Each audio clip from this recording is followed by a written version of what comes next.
우리 한번 기도합시다. 하나님, 21세기에 생각지도 못한 일들을 경험하고 통과하고 있습니다. 하나님, 간절히 간구합니다.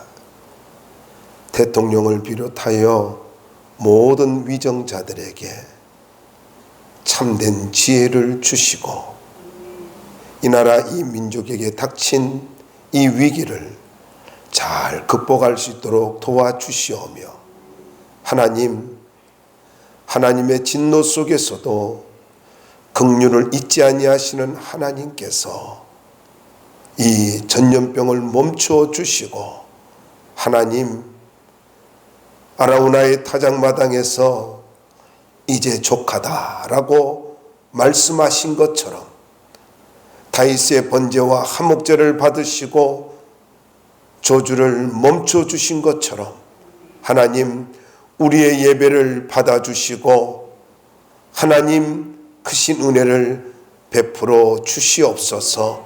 또한 특별히 가정에서 온라인으로 예배를 드리는 사랑하는 성도들, 주의 전에 나오고 싶은 간절한 마음이 있지만 눈물을 닦으며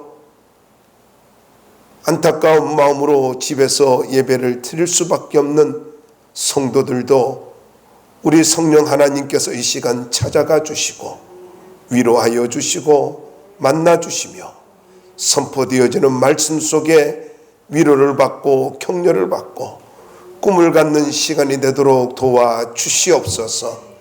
행복한 교회를 기억하여 주시오며 하나님, 어떤 상황 속에서도 하나님 중심의 삶을 살 수 있도록 우리에게 성령의 충만함과 믿음을 더하여 주시옵소서. 오늘 선포되어지는 말씀을 통하여 다시 한번 영적으로 무장하게 도와주시고 주님 더욱 사랑하는 시간이 되도록 은혜 베풀어 주시옵소서.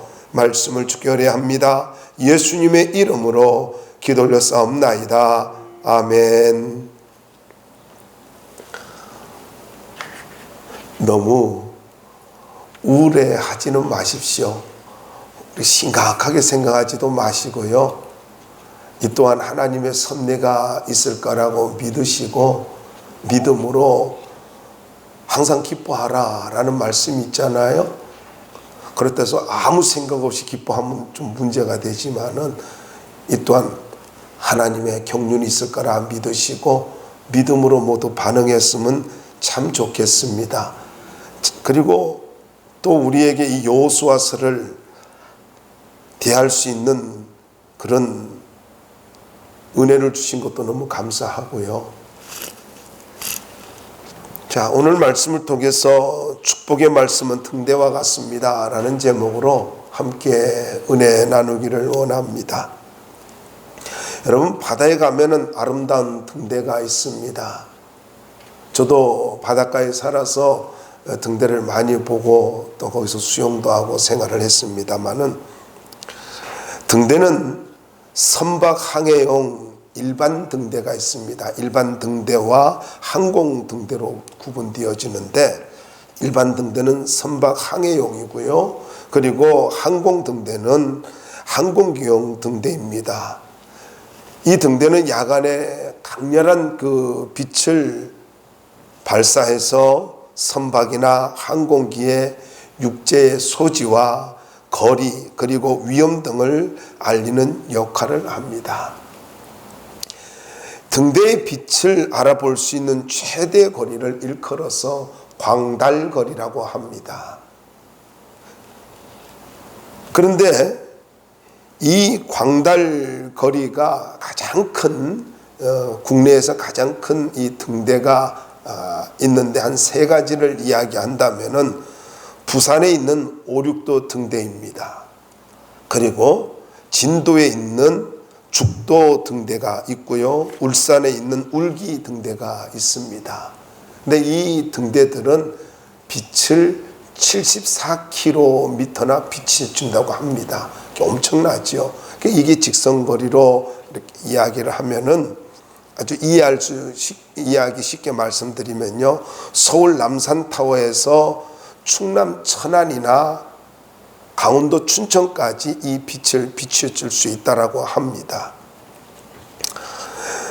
등대의 빛은 갈 길을 몰라서 방황하는 배와 비행기에게 큰 도움을 주며 때로는 많은 사람의 생명을 구하기도 합니다. 예수 믿는 사람은 하나님의 말씀이 등대와 같습니다. 그래서 다윗은 주의 말씀은 내 발의 등이요 내 길의 빛이라 이렇게 말씀을 하고 있습니다.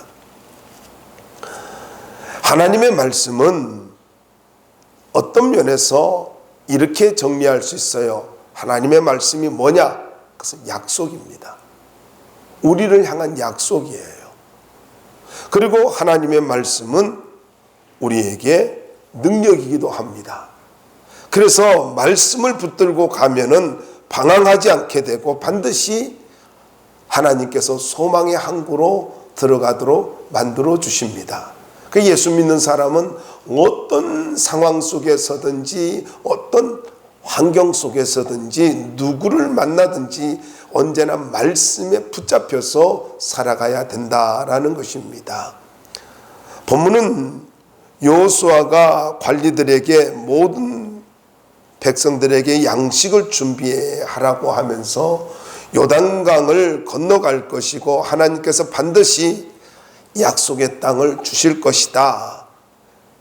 그렇게 말씀을 하고 난 다음에 루벤과 므낫세 반지파, 요단 동편을 차지한 루벤과 므낫세 반지파에게 그 옛날 모세와 약속한 헌신을 지키라고 촉구를 하고 있고, 이 여호수아의 말을 들은 루벤과 므낫세 반지파가 목숨 걸고 순종하면서 충성하겠다라고 말을 하고 있습니다. 이게 전체적인 내용이에요. 본문을 통해서 저는 축복의 땅 가나안의 땅에 들어가기 위해서는 무엇을 하였는지, 들어가기 위해서 축복의 땅 가나안에 들어가기 위해서 무엇을 하였는지 함께 생각하면서 도전받기를 원합니다. 첫 번째로 믿음의 확신을 갖고 준비를 했다라는 것입니다. 다시 말씀을 드립니다. 믿음의 확신을 갖고 준비를 했습니다. 그런데 누가 준비했느냐? 모든 사람을 준비시켰어요. 여러분 10절과 11절 말씀에 보면은 두루 다니며 라는 말씀이 있습니다. 이 두루 다니며, 이 말이 무슨 말이냐면은 지나치는 곳이 없도록 돌아다니며, 가운데를 통과하면서 지나치는 곳이 없도록 돌아다닌다, 이런 뜻이에요. 그냥 쉽게 말씀드리면은 한 군데도 빠짐없이 모든 사람들이 다 준비할 수 있도록 그렇게 명령을 한 것입니다. 여러분, 근데 이상하지 않아요? 양식을 준비하라 그래요. 양식을 준비하라고. 한번 생각해 보세요. 하나님께서 매일 만나를 주셨잖아요.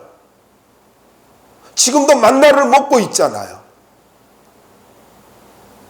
근데 갑자기 양식을 준비하라. 근데 이 양식이 뭐냐 하면은 매일의 양식이 아니에요. 매일의 양식이 아니라 이 양식이라고 하는 말은 전쟁을 위한 군량미입니다. 그리고 전쟁을 할 건데 이 군량미를 준비하라 라고 말을 하고 있는 것입니다. 이 사실을 잘 보여주고 있는 것이 여호수아 5장 12절 말씀인데, 한번 찾아보자고요. 이 여호수아 5장 12절 한번 찾아보세요.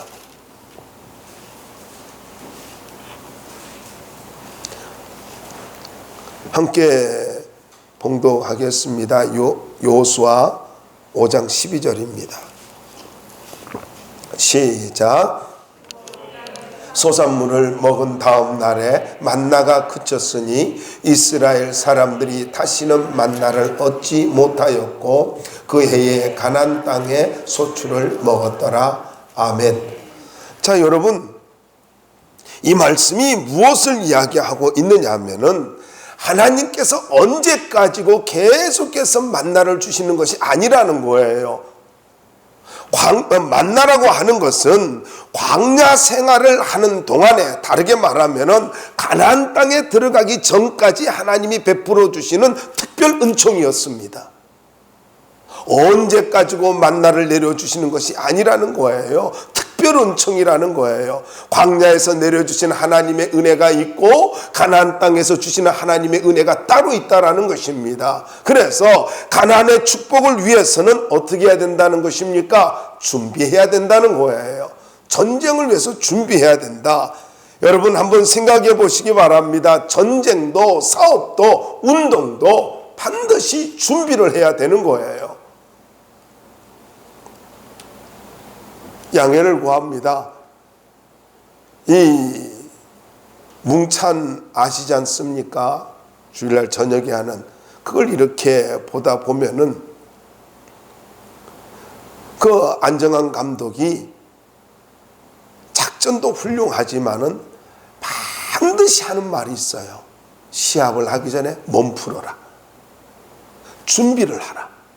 그러다가 크게 다친다. 계속 몸을 풀라고 하면서 준비를 시킵니다. 저는 그 부분을 매번 그 말을 하는 걸 보면서 많은 도전을 받습니다. 운동을 해도 마찬가지입니다. 어떤 운동을 하든지 간에 준비가 있어야 돼요. 준비 운동이 있어야 돼요. 몸을 풀어야 돼요. 그것을 하기 위한, 그 운동을 하기 위한 준비가 있어야 된단 말이죠. 마찬가지입니다. 여러분, 하나님의 축복을 누리는 것도 마찬가지고요. 예배를 드리는 것도 마찬가지입니다. 여러분, 하나님 앞에서 축복을 누릴 때도 반드시 준비가 있어야 돼요. 조금도 잊지 못하는 것이 있어요. 제가 오래전에 어떤 분을 만났는데 그분은요, 토요일마다 옷을 다리고 돈을 다리고 넥타이를 가지고 준비하고 와이사슬을 자기가 다 다려요. 아내한테 맡기질 않아요. 다 다려요. 그러면서 너무너무 목사님 저는 그 시간이 제일 행복합니다. 그렇게 고백을 해요. 예배를 준비해요. 여러분, 우리가 신앙생활을 하면서 또 인생을 살아가면서 분명히 알아야 될 것이 있습니다. 그것은요, 준비하는 자에게 하나님이 은혜를 주신다는 거예요. 준비해야 돼요. 준비하고 순종하고 믿음으로 도전할 때에 하나님은 가나안의 축복을 허락해 주신다는 것입니다. 그런데 한번 생각해 보자고요. 누가 준비해요? 비전이 있는 사람이 준비해요. 꿈이 있는 사람이 준비한다고요. 소원이 있는 사람이 준비한다고요. 비전이 있는 사람은 언제나 현실에 안주하지를 않습니다. 상황에 따라서 행동하지를 않습니다. 왜냐하면 가야 할 곳이 있고 이루어야 할 목표가 있기 때문에 절대로 상황에 따라 행동하지 않는다는 것입니다. 뿐만 아니라 포기하지도 않는다는 거예요. 문제 앞에서 도피하거나 포기하지 않고 하나님이 주실 그 비전을 위해서 믿음으로 준비하면서 반드시 하나님이 역사하실 거야. 그걸 믿고 준비한단 말이에요. 여러분, 어떤 면에서는요, 우리가 매일같이 드리는 이 예배, 새벽 예배를 비롯해가지고 상번제가 있지 않습니까? 아침 저녁으로 드리는 상번제가 있잖아요. 가나안 땅에 들어가기 전에 광야 생활에서 매일같이 상번제를 드리는 것처럼요, 하나님 앞에서 아침 저녁으로 예배 드린 것처럼 하나님 앞에 예배 드리면서 늘 준비하는 거예요. 준비가 있어야 된다고요. 그런 면에서 예배는요, 하나님 앞에 인생을 준비하는 것입니다. 이건 타협되어질 수가 없는 거예요. 누가 그러더라고요. 온라인 예배하면서 그냥 그랬대요.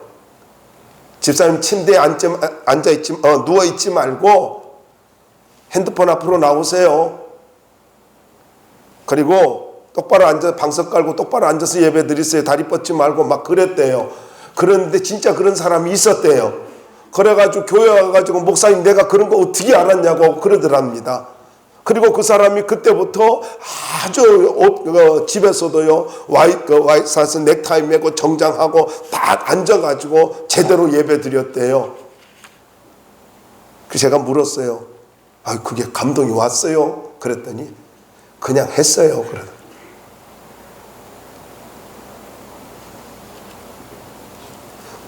헌금부터 다 준비했대요. 그 사람. 모든 걸 준비하고 예배를 드렸답니다. 비록 집에서 예배 드리지만. 여러분, 하나님 앞에서 우리가 살아가다 보면은 왜 도피하고 싶은 마음이 없겠어요? 어려운 일을 만나다 보면 도피하고 싶은 마음도 있고 포기하고 싶은 마음도 있단 말이죠. 적당히 어려운 상황 속에서 타협하고 싶은 마음도 있잖아요. 그러나 하나님이 주실 비전을 생각하면은 하나님 주실 그 축복을 생각하면은 절대로 타협할 수가 없고 어려운 상황 속에서도 방법을 찾으며 지혜를 구하며 하나님께 기도하며 나아갈 수밖에 없습니다. 왜 그렇습니까? 해답이 하나님께 있기 때문입니다. 해답이 하나님께 있기 때문이에요. 그래서 여러분, 우리의 히든 카드는 믿음이에요. 우리의 히든 카드는 바로 기도란 말이에요. 믿음의 기도는 하나님께서 도우시는 역사가 있단 말이죠. 그냥 관념 속에 하나님이 아니잖아요. 지금도 살아서 역사하시는 하나님이잖아요. 그걸 믿는다면 절대로 타협할 수가 없다라는 것입니다. 여러분, 믿음으로 기도하는 자 하나님이 소원을 이루어 주십니다. 그러므로 도피하지 마세요. 안주하지도 마시고 타협하지도 마시기 바랍니다. 이런 사람은 아무것도 얻을 수가 없어요. 하나님 앞에 믿음으로 기도하는 자만이, 믿음으로 말씀을 붙들고 기도하는 자만이 하나님이 그의 인생을 책임져 주십니다. 더 나아가서 말씀을 붙들고 기억해야 합니다. 첫 번째는 믿음의 확신을 갖고 준비하였다면 두 번째로는 말씀을 붙들고 기억하는 것입니다. 여러분, 11절에 보면 믿음의 확신이 있는 걸 볼 수 있잖아요. 한번 11절 읽어보자고요. 11절 한번 읽어봅시다. 시작. 너무 열심히 들어서. 자, 11절 시작. 진중에 두루돌아 그 백성에게 명령하여 이르기를 양식을 준비하라. 사흘 안에 너희가 이 요단을 건너 너희의 하나님 여호와께서 너희에게 주사 차지하게 하시는 땅을 차지하기 위하여 들어갈 것임이니라 하라. 할렐루야. 여러분, 이 말씀에 보면 여호수아가 분명한 확신을 가지고 있는데, 여호수아가 민족의 지도자로 세움을 받고 지금 백성들에게 말을 하고 있잖아요.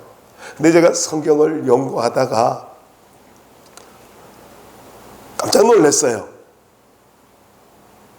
이게 여호수아가 1장부터 12장까지는 약 7년간의 전쟁이지 않습니까? 그러니까 이 가나안 본토를 가지고 이렇게 정복한 내용을 다루고 있다면은 13장부터 24장까지는 약 8년간 실로를 중심으로, 길갈과 실로를 중심으로 가나안 전역을 기업으로 나누고, 그리고 나서 24장에 가서 여호수아가 110세에, 그러니까 요셉이 죽은 나이가 똑같아요. 요셉도 110세에 죽고, 그리고 이제 여호수아도 110세에 죽는데 110세에 죽었다. 왜 꼭 이 나이를 밝혀놨을까? 그리고 전체적으로 해보니까 15년 동안 전쟁을 치렀잖아요. 마스크를 쓰고 나니까 반응이 뭔지를 모르겠어요. 고개를 끄덕이라도 좀 해봐요. 전부 다 인형 앉혀놓고 내가 설교하는 느낌이 들어요. 자, 근데 여러분 보세요. 세상에 그렇게 나라를 숫자를 쫙 빼보니까요, 여호수아가요 95세에 부름받은 거예요. 평생 2인자로 살아왔어요.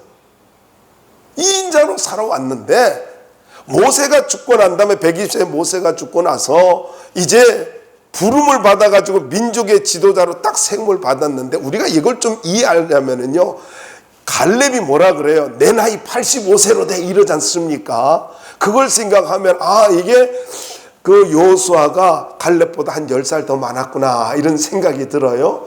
어쨌든 여러분, 모세보다 더 늦게 근데 모세 시대에는요, 강건하면 80이라도 이 시대였단 말이에요. 그러니까 95세에 부름을 받았어요. 우리 하나님도 너무하시지. 아니 95세에 불렀단 말이에요. 여러분 얼마나 당황스러운 거예요.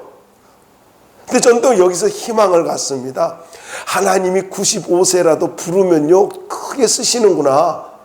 15년 쓰시고 이제 데려가시긴 했지만은요, 모세는 이렇게 40년 쓰고 데려갔잖아요. 그런데 여호수아는 15년 쓰고 데려갔단 말이에요. 그러면 어때요? 95세면 어때요? 80세면 어때고 95세면 어때요? 하나님이 부르시는 만큼 우리가, 그리고 하나님 쓰시는 만큼, 부르시는 대로 쓰시는 만큼 우리는 쓰임 받으면 되는 거예요. 나는 왜 15년이냐 40년이냐 이거 따질 거 없어요. 다 하나님 계획이 있는 거지요. 여러분 이렇게 95세가 되어가지고 민족의 지도자로서 한 말이 뭡니까? 3일 안에 요단강을 건널 것이래요. 아니 여러분 이때가 우기잖아요. 그리고 강물이, 요단 강물이 넘치지 않습니까? 어마어마한 강물이 지금 넘실대고 있다고요. 범람하고 있다고요. 이런 상황 속에서 뻔히 바라보면서, 요단 강물을 바라보면서 저거 3일 안에 건널 거야. 아니 말도 안 되는 소리 하고 있어요 지금. 어떻게 건넌다는 말이에요? 그에게는 확신이 있습니다. 홍해를 건너게 하신 하나님께서 저 요단강 아무것도 아니라는 것입니다. 여러분 하나님께는 요단강을 건너는 것이나 홍해를 건너는 것이나 아니면 시내를 건너는 것이나 태평양을 건너는, 하나님께는 아무것도 아닌 거예요. 암을 고치는 것이나 아니면 감기를 고치는 것이나 하나님 말씀 한마디면 되는 거예요. 우리가 잘 알지 않습니까? 갈멜산에서 엘리야가 어떻게 했어요? 장작에다 물을 잔뜩 부었단 말이에요. 12통이나 부었잖아요. 이 반응은 무슨 반응이지? 12통이나 부었잖아요. 그리고 물이 철철 넘쳤잖아요. 그런데 어때요? 세상에 하나님이 역사하니까요 물이 휘발유가 되지 않습니까? 이건 내 생각이에요. 물을 핥았다 그랬잖아요. 물을 다 태웠다고요. 여러분 젖은 장작 태우는 것이나 마른 장작 태우는 것이나 하나님께는 아무것도 아니에요. 우리가 볼 때 힘든 것이지. 여호수아는 확신이 있었습니다. 3일 안에 이거 건널 거야. 요단강이 범람하는 것을 보면서도 말을 하고 있습니다. 들어가면 죽는다는 거 알아요. 그런데도 여호수아는 말합니다. 3일 안에 건널 거야. 하나님 반드시 건너게 해주실 거야. 여러분 이런 확신을 가지고 있어야 됩니다. 근데 왜 이런 확신을 가지고 있었어요? 하나님의 말씀을 믿었기 때문입니다. 오늘 11절에 있는 말씀대로 뭐라 그럽니까? 하나님께서 건너게 해주신다는 거예요. 차지하게 해주신다는 거예요. 아니 생각에 가나안 땅을 주신다고 했는데 요단강 못 건너겠습니까? 확신이 있는 거지요. 그러니까 여러분 하나님께서 말씀하셨기 때문에 반드시 이루어질 것이라고 하는 이 확신, 이게 여호수아에게 있었던 거예요. 우리들도 여러분 말씀 붙들고 가야 되고 말씀에 확신을 갖고 살아야 된다라는 것입니다. 말씀 따로 믿음 따로 하면 안 되는 거예요. 계속해서 11절 13절 이 말씀을 보시면은요, 이스라엘 백성들에게 가장 중요한 것이 뭐냐면은 말씀 아닙니까? 우리들에게도 말씀인데 이 말씀을 붙들고 기억을 했어요. 여러분 하나님의 약속의 말씀을 가져 붙들고 기억을 하는데 한번 생각해 보시기 바랍니다. 왜 이렇게 저들이 말씀을 붙들고 기억하냐면요, 말씀에 능력이 있음을 믿었기 때문입니다. 그 어떤 무기보다 강력한 것이 있다면은 하나님의 말씀이에요. 여러분 예수 믿는 사람들에게 그 어떤 것보다도 강력한 무기는 말씀입니다. 말씀대로 이루어집니다. 말씀대로 말씀을 믿고 갔더니 병이 나았습니다. 말씀을 믿고 갔더니 하나님이 해결해 주셨습니다. 말씀을 믿고 갔더니 그대로 이루어졌습니다. 말씀이에요. 말씀이 능력이라고요. 특별히 여러분 11절에 보면은 차지하게 하신다라는 말이 나오잖아요. 근데 이 말이요, 어떤 말씀이냐면은 다른 사람의 것을 빼앗아 자기의 소유로 삼다, 이런 뜻이에요. 그러니까 차지하게 한다라는 히브리어는 다른 사람의 것을 빼앗았어. 근데 이 다른 사람의 것이 뭐예요? 타락하고 범죄하고, 그래서 정말로 말할 수 없는, 여러분 우리가 출애굽기서를 볼 것 같으면은 하나님께서 이스라엘 백성들에게 성적인 문제에 대해서 다룰 때에 수간, 짐승과 교접하는 것까지 이야기를 하고 있어요. 왜냐하면 가나안 땅에 이 수간이 이루어졌기 때문이에요. 근친상간을 비롯해서 수간이 이루어졌기 때문에 더럽기 짝이 없어요.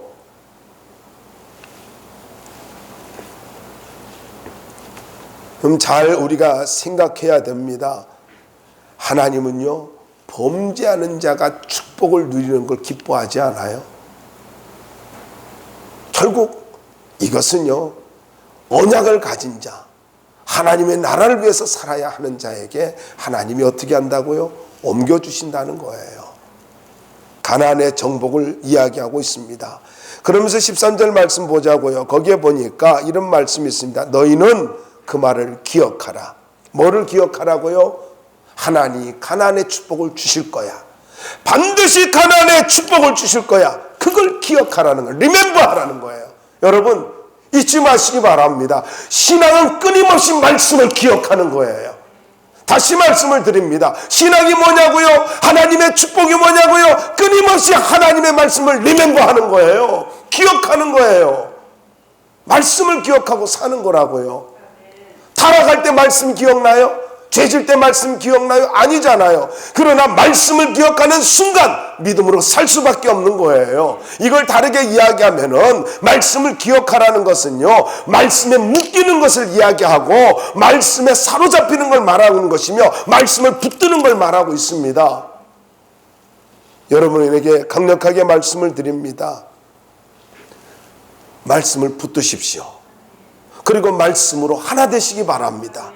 그것이 바로 기억하는 거예요. 다시 도전을 드립니다. 여러분, 말씀을 기억하십시오. 그래야 하나님의 역사가 이루어질 수가 있고요. 여호수아는 강력하게 말을 하고 있습니다. 너희는 그 말을 기억하라. 너희는 그 말을 기억하라.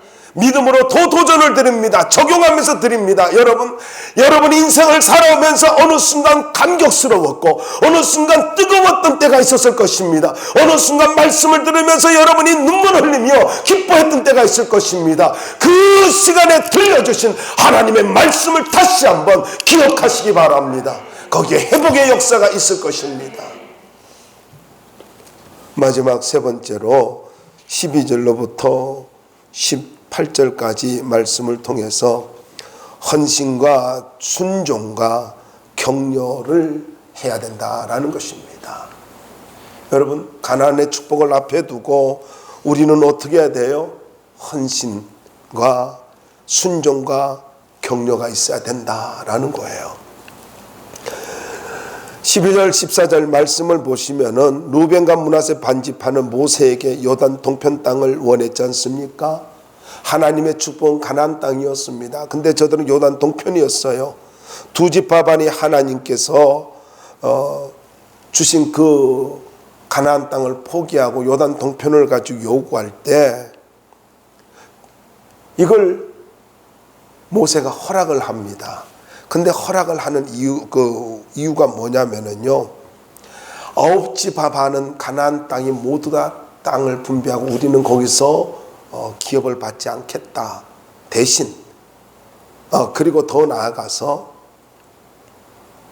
이 요단 동편을 주시면은 앞장서서 9지파 반이 가나안의 기업을 누릴 수 있도록 앞장서서 전쟁에 참여하겠다. 이렇게 이야기를 합니다. 쉽게 말해서 앞장서서 싸우겠다는 말은 적극적으로 헌신하겠다는 이야기죠. 이 말을 듣고 모세가 허락을 합니다. 여호수아는 다시 한번 가나안 땅을 가지고 들어가기 전에 이 루벤과 므낫세 반지파에게 과거에 헌신한 약속을 상기시키면서 헌신을 촉구하고 있습니다. 그래서 14절 말씀에 보면은 모든 용사들을 가지고 준비시켜서 요단 앞서서 건너가라고 이렇게 이야기하고 있습니다. 근데 4장 13절에 의하면은 가나안 전쟁에 참여한 두 지파 반의 숫자가 4만 명이 나와요. 4만 명이 나오는데, 근데 민수기 26장에 의하면은 만 20세의 용감한 그런 전사들이 두 지파 반의 숫자가요 11만 명입니다.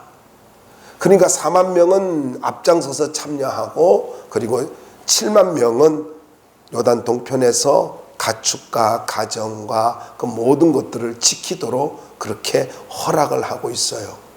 자, 이것도 참 제가 은혜가 됐는데, 무슨 말이냐면요, 하나님은 무리한 요구를 하시는 분이 아니라는 거예요. 헌신을 하는데 무리한 요구를 하는 게 아니라 7만 명은 가족들을 지키고 하나님이 이렇게 허락한 그 땅을 가지고 잘 관리를 하고 가축들을 지키고 재산을 지키라는 거예요. 그리고 선별된 사람은 모두 다 나가서 열심히 헌신하라는 거죠. 앞장서서 싸우라는 거죠. 여러분, 신앙생활하면서 헌신도요, 가끔 보면은 무리하게 뭐 하면서 저는 그게 그렇게 바람직한 것은 아니라고 생각해요. 너무 무리한 거. 성경적인 것은요, 그것은 최선을 다한 헌신입니다. 믿음의 헌신이고 최선을 다한 헌신이에요. 그러면서 솔선수범해서 앞서서 헌신하는 거, 전쟁터에 나가는 거, 그걸 가지고 말을 하고 있습니다. 여러분, 헌신은 몸을 사리는 것이 아니라 솔선수범하는 거예요. 헌신은요, 적당히 눈치 보고 마지못돼 하고 뭐 이래서 하는 게 아니라 솔선수범하는 거예요. 이게 진짜 아름다운 헌신이에요. 이렇게 솔선수범하면서 헌신할 때에 공동체가 아름다워질 수가 있습니다. 교회도 마찬가지입니다. 마지못해 예배드리고 마지못해 뭐 이런저런 헌신하는 거, 그거 하나님 썩 기뻐하지 않아요. 어떤 이익을 위해서 헌신하는 거, 그거 하나님 기뻐하지 않아요.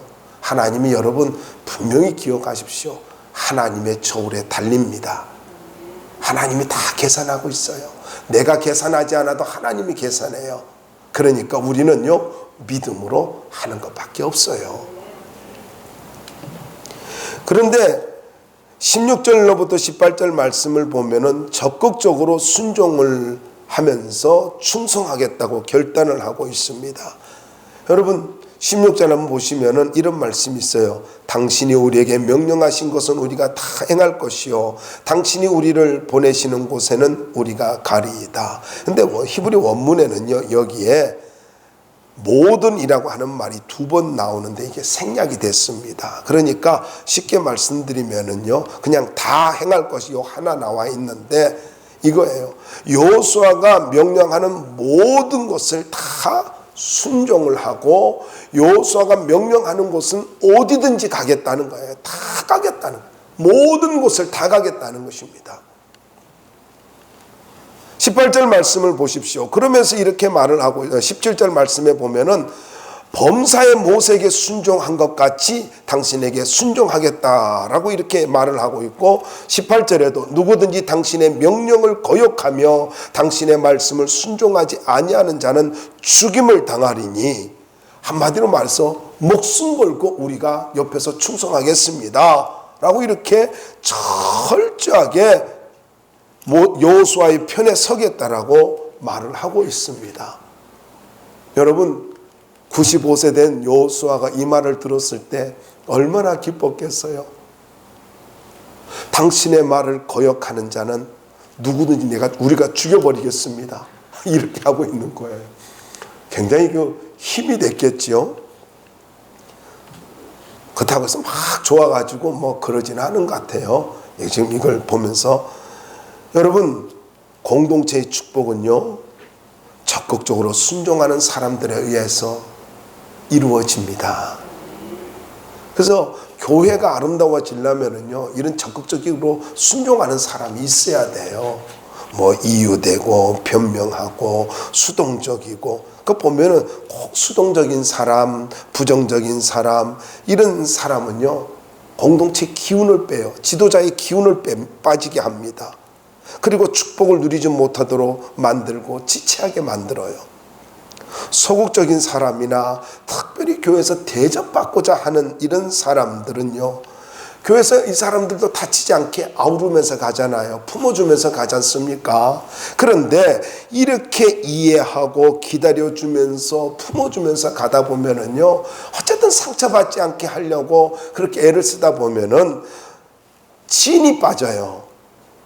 저는 여러분들에게 부탁드리고 싶어요. 아니, 부탁 안 드려도 될 것 같아요. 오늘 예배 드리시는 분, 그리고 이 시간에 이제 핸드폰으로라도 이렇게 카카오톡으로 해가지고도 여러분이 지금 영상 예배를 드리고 있는 모든 분들은요, 정말 훌륭한 분들이라고 생각해요. 조금 핸드폰만 보면서 예배 드리려니까 지금 어떤 분은 집에서 하고 또 이렇게 지루할지도 몰라요. 근데 드라마는 1시간 보잖아요. 게임도 1시간 넘게 하잖아요. 그렇게 예배드리려면 핸드폰 만지작거리잖아요. 여러분 소원대로 핸드폰 계속 보게 만들어주잖아요. 집에 있는 분한테 이야기하는 거예요. 어쨌든요, 기운 빠지게 하면 안 돼요.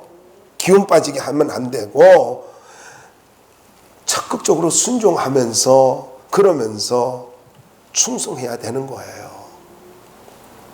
신앙생활이 이런 적극적으로 순종하는 사람들이 있을 때에 신앙생활이 즐겁고 행복하고, 그리고 밝고 교회가 밝아져요. 저는 가능 아니면 뭐 찬송가 여러 가지들이 있습니다만은요, 찬송가 될 수 있으면 밝은 거 부르려 그래요.